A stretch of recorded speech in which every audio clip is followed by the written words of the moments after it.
If that's what you want, if you want a love that is so vain on age and looks, then by God, women, why is it that Stone Brittany has to work out to look hot, but you can just look all of your glorious 79-year-oldness and just not put in extra effort? Why are we asking other people to settle? Because you don't want to settle. If you don't subscribe, you will be smacked down by the Lord. Hello, everybody. Welcome back to my channel, Delululand. My name is Zuhari, and I'm the god of Delululand. You know, it's true because no one who isn't delusional calls himself a god. I am a god. If you are new here, I hope that by the end I would have converted you to subscribe to my channel. And while you're at it, please like, dislike, and comment so that I can know what you feel like. Today, I am going to be talking about an episode of Social Catfish from the channel Catfished, whose link I will leave below in the description. Let's get into it. Meet Sharon. Sharon is a 79-year-old widow who is addicted to being love scammed. I'm 79 years old. Several of them told me I looked more like I was 50 than 79. You don't think it sounds far-fetched, though? That he's in the middle of battle and texting you? Well, if it's at all possible, I'd like you to find out if they're really who they say they are. I really didn't want to spend the rest of my life alone. On today's episode, we speak to a woman named Sharon who has had terrible luck finding a man online. She has sent money to over 10 men online and still hasn't met one in person. The first thing you notice about Sharon is her insistence on being with a younger man. This will be her downfall. See, Sharon's rationale is that because she spent 5 years being her husband's caretaker, she doesn't want to be with another old person because she doesn't want to be a caretaker again. I was married for 49 years. I was working in town and he was working out in the oil fields, and he acted like he was just too busy to talk to me. It lacked a lot of the love, the touching, the caring. And then he got Parkinson's and I was his caregiver. He was totally bedridden when he died. I had to do everything for him. He hated it. I hated it. But that, I think, is why I went looking for somebody that could show a little more compassion, a little more love. Here's the crazy part. By wanting a young man, you are hoping that somebody will sign themselves up for the very thing you don't want to ever do again. That's a little sus, isn't it? Okay. I know what you're saying. You're saying, come on. She's the victim in this. Don't victim blame. I will not victim blame, but I will victim accountability assign. I will assign accountability to the victim, but we'll get to that at the end. Sharon is looking for love in all the wrong places, but her criteria is really what does her in. She starts to be contacted by these really attractive young men. I need people to, let's come down to earth. When we're online and we're being contacted by really attractive men who are younger than us, we should ask ourselves, why?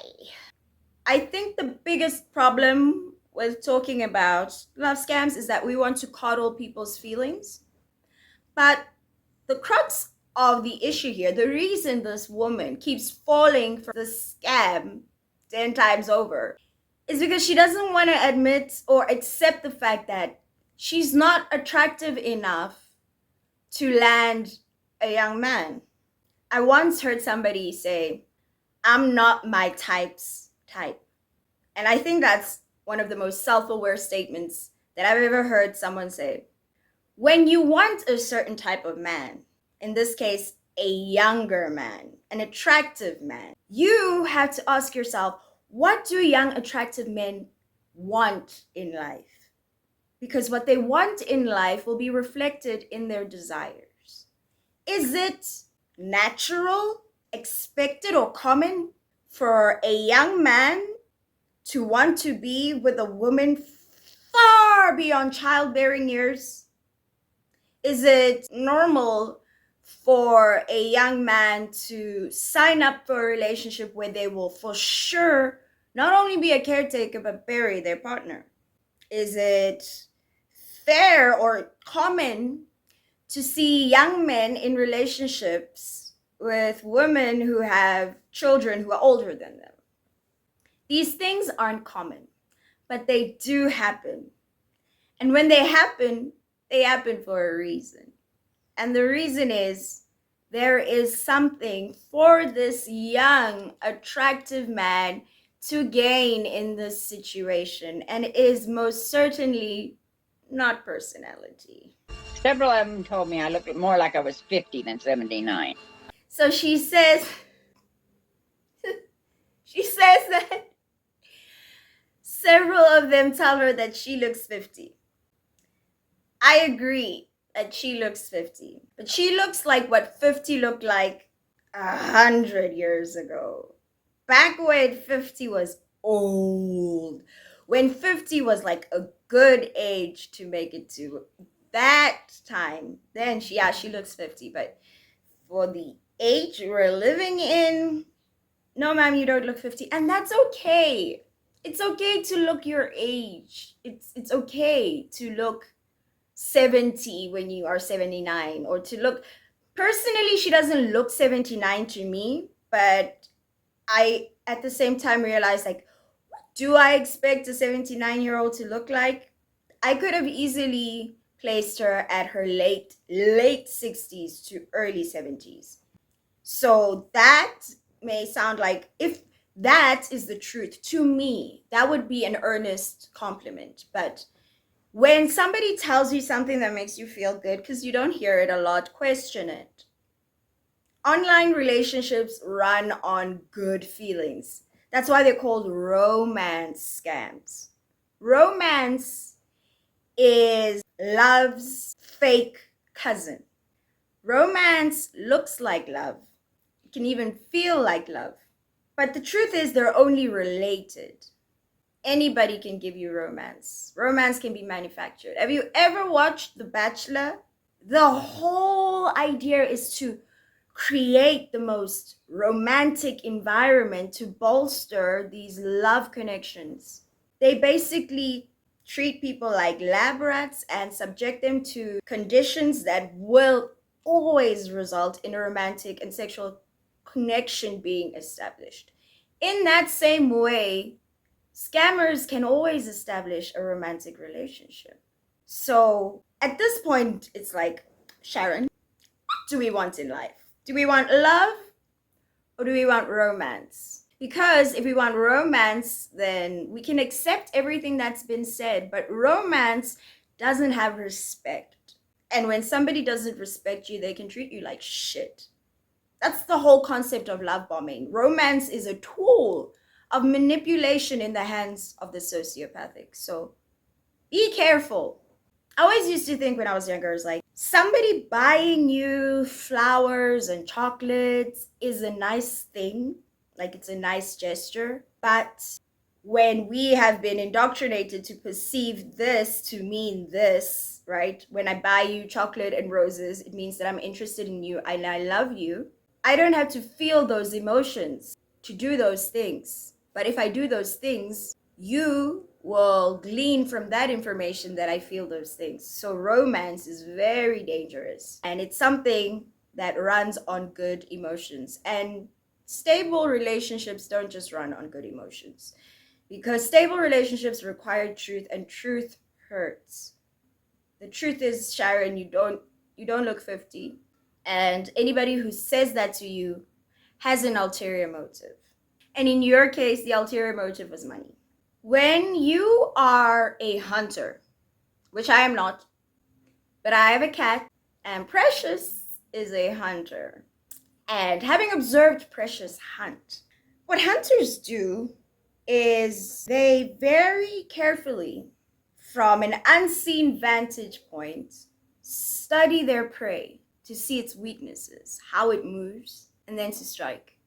So before the prey encounters Precious for the first time, Precious already has a level of knowledge about the prey that makes it vulnerable. Now, Sharon isn't a mouse, but the scammers most certainly are like Precious, because Precious feels nothing for the animals that Precious kills. And these scammers feel nothing for the people that they scam. People can be like, oh, how can people be so evil? I think religious culture has really disadvantaged people when it comes to their ability to discern human behavior, because good and evil are archaic tools. When you're using psychological terms and you start to understand antisocial behavior, you can see that antisocial behavior, otherwise known as evil behavior, stems from a lack of empathy, which can be brought down to somebody's brain structure. Simply put, in many ways, we are like different species. We may look the same, but we don't function the same. And the people who are hunters are using a portion of their brain that the prey doesn't use, because the prey exists in peace. You're expecting love. So you come into this website because the website is a place to meet love. The website isn't a place for love. The website is a place for money. The people who own it make money off of your desire for a human connection. And then scammers use it to give you exactly what you want so that they can get what they want from you, which is money. When you start to understand the psychology of human behavior, it is expected that in a place where people will allow themselves to be emotionally vulnerable, that place will have hella wolves. And the wolves have the criteria by which they pick their prey. And Sharon meets it to a T. When she said of her husband, he acted like he was too busy to talk to me. And then she says, that's why I went looking for someone who can show me a little bit of compassion, a little bit of love, a little bit of compassion, a little bit of love. And my husband never, ever had time to talk to me. What does this person want? This person just wants someone to listen to her. She just wants someone to listen to her and to show her affection and compassion and to love her in a way that her husband didn't love her. Because even though she was in the same vicinity as her husband for years, she always felt alone. So with this cell phone, she may be alone and never have met these people, but she can fall in love with them because she's used to being lonely. So the lack of physical proximity doesn't really bother her as much, as long as she gets what she lacked, which is emotional intimacy. And that is exactly what the scammers feed these lonely, sad, and desperate older women. They give them emotional intimacy. They give them the things that they felt or feel like they lack in their relationships, in their marriages, in their friendships, in their relationships with their family. They have no one to talk to, and these scammers give them what they need: attention. Okay, now we're sufficiently said, the background of why this is happening. Cool, fight shop. We can understand like why this happened once, maybe twice, maybe 3 times, maybe 4 times, but 10 times. 10. What's going on here? And let's just say I can understand the first 7. Or let's say I can forgive the first 7. But when we got to the 7th guy, Stone Brittany, boy oh boy, did shit get real. Okay, his name was Stone Brittany. He was another young one with a young daughter. Oh, the first thing he did, he sent me $2,500 and wanted me to buy Bitcoins with it. So I did, but I did it in a CoinMe machine. He was sending me money in the post office, cash. I think altogether probably $50,000. But I'm so stupid, I was putting it in my bank account through the ATM machine. And the bank started asking questions. They said, when you put that much cash in there, we have to know where it's going and what's going on. But where it was going was to his different Bitcoin wallets. Well, my daughter-in-law went through everything with them. I gave her all the paperwork I had. I gave her the envelopes I had that the money came in. She made copies of everything and she gave it to the FBI. They said that since I cooperated with them, they weren't going to do anything to me. Now, I could have gone to prison. Stone Brittany is the profile that she got into the most trouble for. It's also, from where I'm sitting, the youngest profile. And can we just talk about the picture of the man? Like, time out. Can we talk about the guy in the picture? Baby, if you're watching this, I love you, but oh my God, that man is fine. Ooh. Beautiful eyes. Looks like a model. I can see myself getting in trouble for him, but I cannot see myself almost going to jail for him. Can we just say that was too good to be true? In what world is a young man who looks like that deciding to be with a 79-year-old woman on Social Security? Why would he do that? That man has options.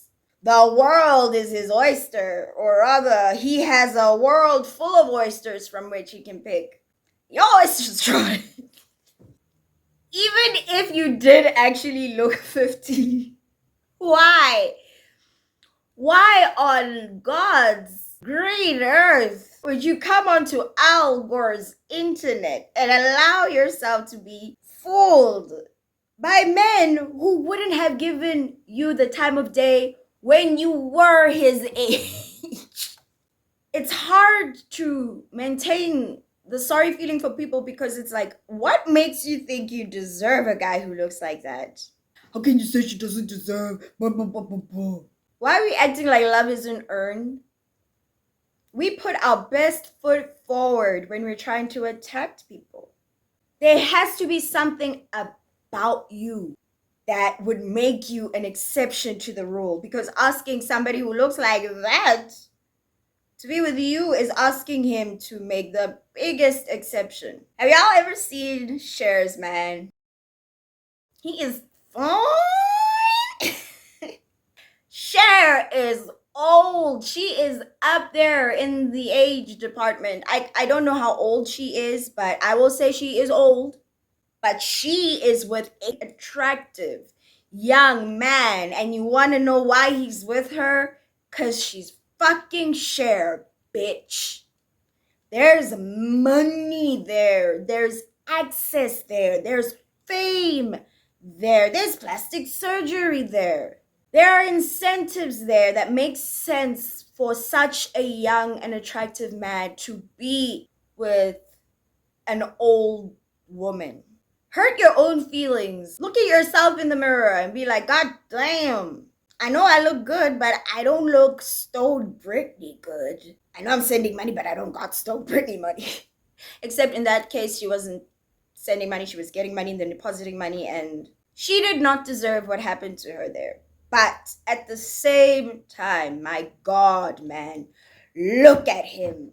You know, when we look at guys who look like Big Ed and we see young, attractive women with them, we know the fuck why they're with them. Come on, Gammy. Let's get us some self-awareness, you know? Let's stop shooting for the stars because we ain't reaching them. Don't want to be alone, but you alone. Because you're not your type's type. So like I said, I could forgive the first 7.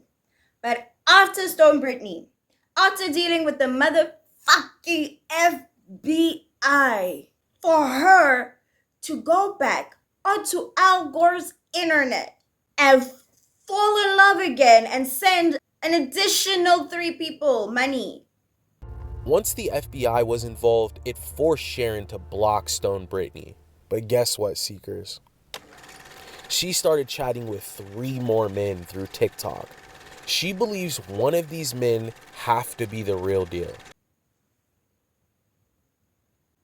Who does that? Why would anybody do that? How do you not learn after the FBI come for you? This is frustrating. This is maddening. This woman has lost family relationships at this point because of her pursuit for love online with these young men. When Sharon's son found out she was sending money to men online, it sparked an argument between the two. And then we got in a big fight over me talking to men on the internet. So I rented a car. My sister was out here in Oregon. My niece is here in Oregon. My niece said I could come over here and stay as long as I wanted. This is an addiction. This is legitimately an addiction. She is addicted to romance scams. This is an addiction. And when I realized that, I was able to be like,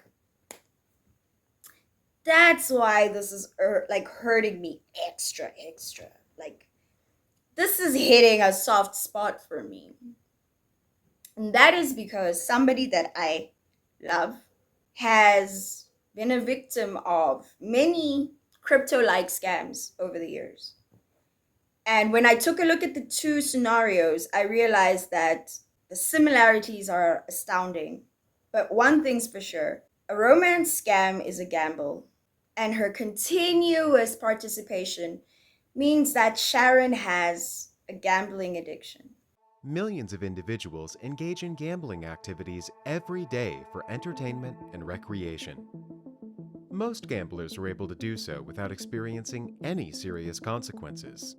However, according to recent studies, up to 1% of people develop gambling addiction, also known as gambling disorder. Gambling disorder is more than just a love for the thrill of the game. It can take over a person's life, leading to financial problems, damaged relationships, and emotional distress. Warning signs of compulsive gambling include neglecting responsibilities, hiding the gambling behavior, and increasing the amount of time and money spent on it. Gambling activates the same reward centers in the brain as drugs and alcohol. Even when they know it's harmful to themselves and their loved ones, people with gambling disorder continue to gamble. However, recovery is possible. With the right support and treatment, people with gambling disorder can recover and reclaim their lives. They can rebuild relationships, regain financial stability, and find joy and peace again. If you or someone you know is struggling with compulsive gambling, remember that you are not alone. Reach out for support and take the first step towards a better future. For more information about treatment and recovery paths, please visit www.psychiatry.org. How is this a gambling addiction? Simple. Every time Sharon puts herself online, every time she talks to a new profile, slot machine. And the desired result will be love, right? Romance, somebody coming into my life. So each and every time she keeps putting in these coins, and the coin is her time, and then eventually her actual coins. But every single time she loses. But that hope never fades. And addiction, particularly gambling addiction, attaches itself to hope. The hope that I can escape the situation I'm in instantaneously. I can escape my financial ruin instantaneously. I can escape my loneliness, my lack of self-love, my lack of fulfillment in my life, just like that, through finding someone online. You can't cheat the laws of actualization. The laws of actualization are as immutable as the laws of nature. In the same way, gravity remains gravity. The formula of how to build long-lasting, healthy relationships doesn't change. And going online as a 79-year-old woman looking for significantly younger men puts you outside of the formula of love and puts you closer to the formula of manipulation. When you are 79, dating online and wanting to date far younger men, you are more likely to be manipulated than you are to find love. Problem here is that Sharon is gambling her life away, not just her money, but her time. And when you gamble, there are odds. And odds are just probability. And that's how we should live our lives, y'all. On probability. What is the probability that I'm gonna come out as the winner in this scenario? 0, Sharon. Men who look like Stonebridge, they don't fall for women like me, and that's okay. Love is for everyone. I just need to love somebody who is like me. At the heart of a gambling addiction is the perversion of hope. And the foundation of a gambling addiction is the gambler's fallacy. Gambler's fallacy is an incorrect assumption that a random event is more or less likely to occur after another event or series of events. For example, 20 coin flips have all landed head side up. The next flip is more likely to be tails, right? Wrong. Every coin toss is an independent event with a 50% probability of landing on heads, regardless of what's happened in the past. In the same way, a slot machine will not eventually hit the jackpot if a gambler plays on it for hours and hours. The probability of winning is the same on each play. He may believe he's getting closer to the jackpot, but he isn't. Investors shouldn't base decisions on gamblers' fallacies, but rather on fundamental analysis. Because each event is independent and the past doesn't change the probability of future events. See, the law of actualization is discipline.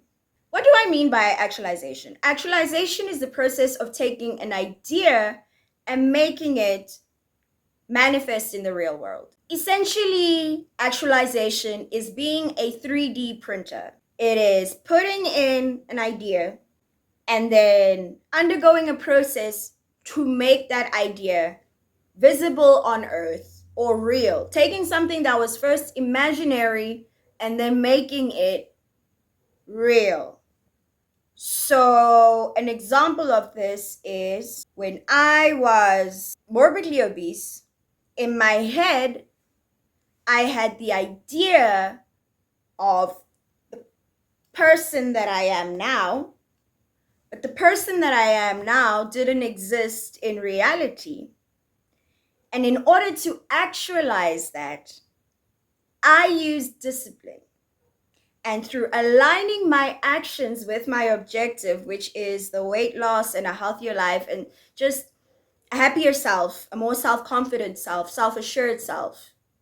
When I started my journey over 4 years ago, that's not what I had to work with. I didn't have this. I had to 3D print my weight loss into reality. I had to actualize it. Now, there are ways to cheat the law of actualization, which is, again, what? Discipline and skill acquisition. So an example of cheating the laws of actualization would be taking a medication to help you lose weight. You will lose the weight, yes, so you will reach the destination. Unfortunately, the destination isn't something that is stationary. It's a treadmill, and you need to keep up on that treadmill. 2017, trying to lose weight, I was on amphetamine. I was taking that as a way to lose weight, and I lost a lot of weight. Unfortunately, I gained it all back and then some. Why? Because I lacked discipline, and the only way to maintain weight loss is discipline. Losing weight is easy, but keeping it off requires a skill. That is why people can have gastric bypass, lose weight, gain weight again, have a revision surgery, and you're still just going to gain weight again. Because the laws of actualization are discipline and skill acquisition. In order to safely dock at your destination, you need to have had an understanding of why you were at the place you were and then actually undergo the change required. And so I was able to 3D print the desire of weight loss into existence. And 3D printing them required me to go to therapy, to gain skills that allowed me to build the discipline required, not just to reach my goals, but to maintain my place when I get there. The same goes for love, for building happy and healthy relationships. And one of the biggest things in happy and healthy relationships is compromise and self-awareness. If she were to compromise on her criteria and become self-aware as to the kind of mate that at her present state she can realistically attract, creating actualization for anything in life is hard. The conditions for something to exist are immutable, and it is up to us to adjust to the conditions of our environment in order to get the outcome that we want.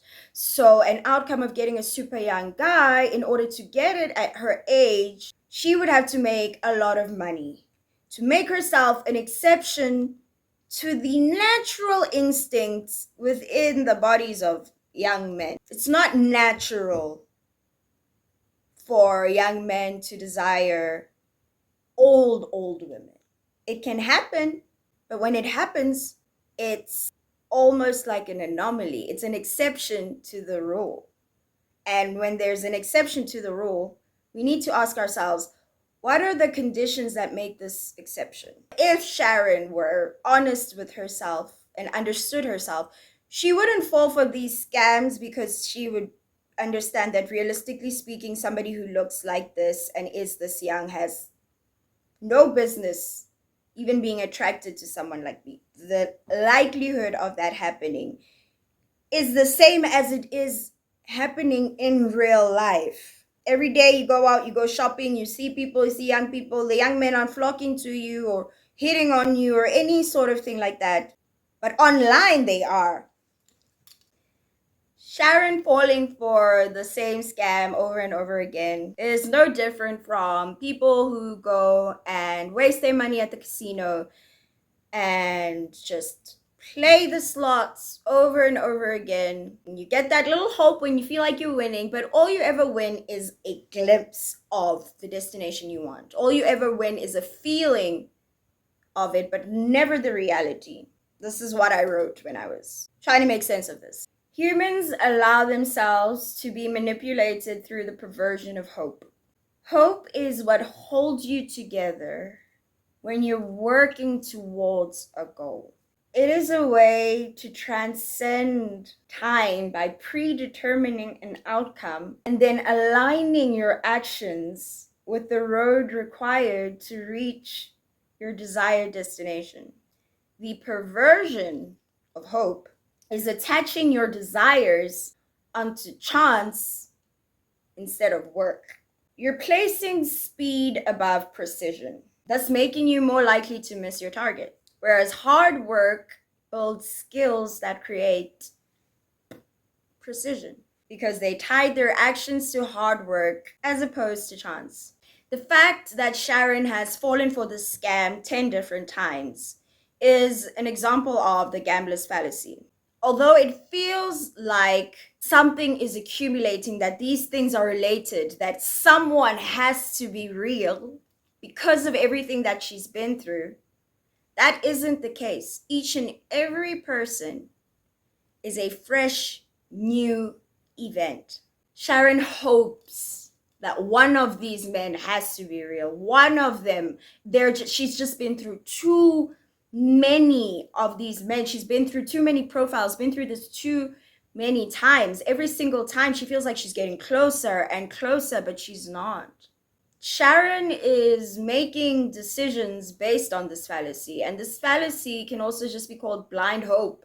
And she shouldn't be basing her decisions on this blind hope, especially after everything she's been through. Instead, she needs to be basing it on a fundamental analysis of each profile, because each person is an independent case and in no way affects her likelihood of actually finding someone who's real. Her being through this so many times isn't bringing her closer to a real profile. She's just groundhog daying her life and her finances.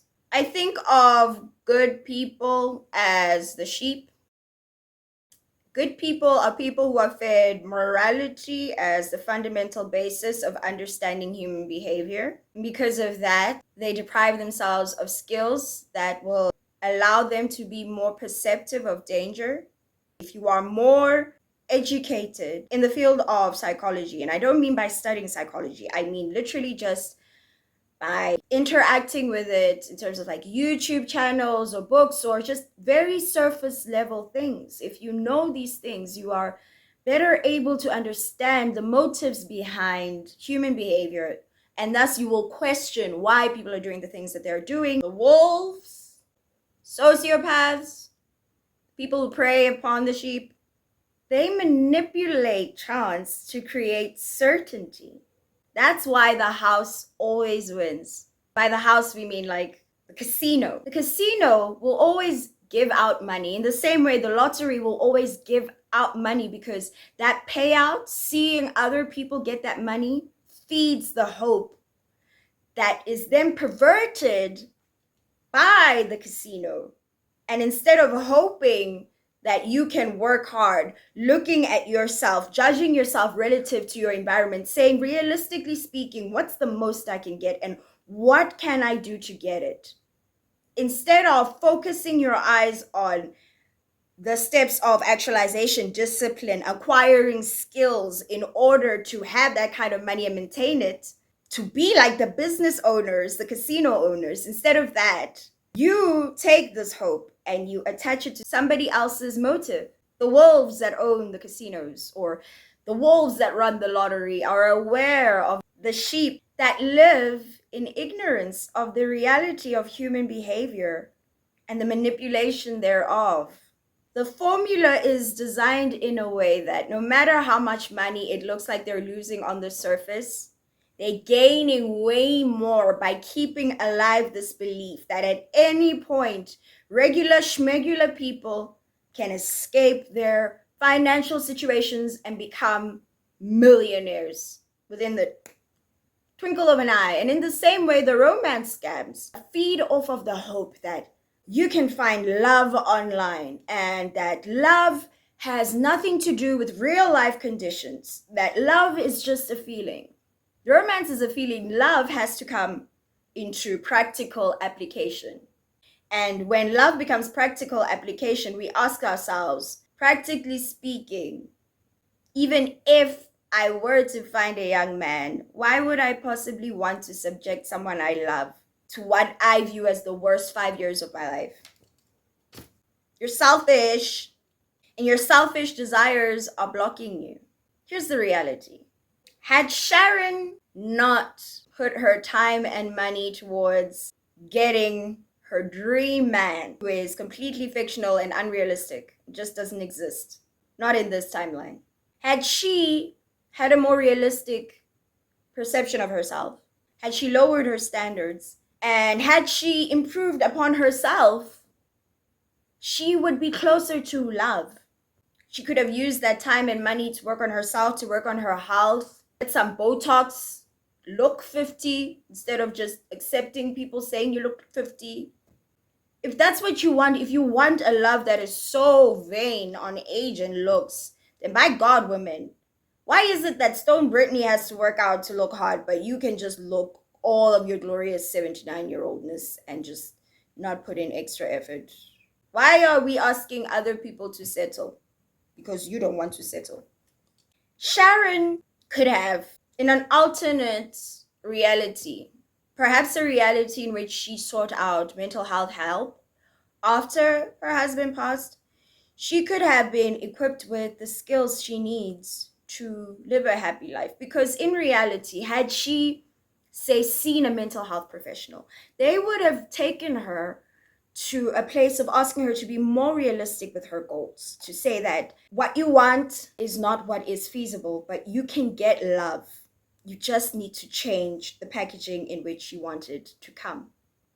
And more so, the therapist could have helped her to undergo healing and to build her self-worth so that she could then, I don't know, meet somebody within her age range and settle. And the money, all the money that she's wasted, she could have been living somewhere with this old man and they have rocking chairs and, oh, don't you know it? You can afford a live-in nurse. Let's take all of this money and buy a live-in nurse so that we don't have to nurse the loved ones. Oh, there, problem solved. Instead of getting a young man, just get a nurse, a house nurse. I know you can afford it, or at least you could before you got caught up in all of this nastiness. You know, I think I've come to the conclusion that the ignorant have hope, and the smart have vision. And the difference between hope and vision is that vision includes steps on how to get there. You can't cheat the laws of actualization. Things don't just happen. Actions have motives. My hand went down because I slapped it and I didn't resist it with my strength. That's the reason it went down. Do you understand? There is an explanation behind everything that happens. Let's try and get things, but not in the easy way, because anything that is too easy crumbles, which is why I gained back so much weight after the weight loss pills. But then I followed the laws of actualization, discipline. We're there, me and you. Yes. If you made it this far, diabulela, bayadanki, kaleboa. If you can do me a big favor, comment, like, dislike, o e fatshe mo ngwale fela ntse gore hey ke ikutlwe jwang o no e rata o no sa e rate ha re buela baba la ton sprat. If you don't subscribe, you will be smacked down by the Lord.